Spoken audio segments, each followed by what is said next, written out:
Več 100 protestnikov se je zbralo v središču Chicaga in obsodilo ameriški raketni napad proti Siriji, in sicer da ni zakonit, hkrati pa so izrazili tudi dvom, ali je res prišlo pri tem do uporabe kemičnega orožja.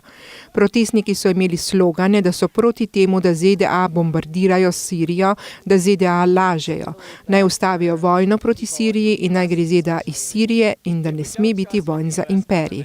Med drugim so poudarjali, da Amerika laže in se z lažno propagando poteguje za vojaške intervencije v suverenih tujih državah. Demonstranti so izpostavljali, da bi morali državljani nasprotovati vojni v tujini, da mora vlada prenehati ubijati ljudi. Po njihovo imajo ZDA imperialistični interes v Siriji, kjer želijo ustanoviti vlado lutk, s tem pa bi nadzorovali naftovode in vire v tej državi. Politična kriza v Kataloniji na severovzhodu Španije, kjer ni bila ustanovljena nobena nova vlada od lanskoletnih volitev, je vse večji oblak nad gospodarskim in družbenim razvojem regije. Prav nič obetavno ni niti to, da še ni dogovora, ali bi lahko bile nove volitve še to poletje. V začetku lanskega decembra so namreč imeli regionalne volitve, ob katerih so upali, da se bo kriza končala. Katalonci so se udeležili volitev množično in izglasovali neodvisnost.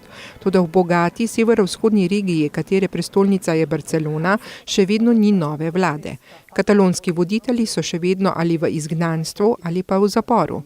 Politični pretresi pa že vplivajo na gospodarstvo, saj ni uradnikov, ni ministrov, niti javne politike. Tako ne morejo niti določiti in odobriti proračuna. Malezijska policija je danes objavila računalniško skico obeh moških, ki sta osumljena sobotnega umora palestinskega predavatelja in inženirja Fadija Al-Bača. Računalniško skico osumljencev imajo tudi na vseh mejnih prehodih. Dva moška sta se namreč v soboto pripeljala na motornem kolesu in v Kuala Lumpurju streljala na inženirja ter ga ubila.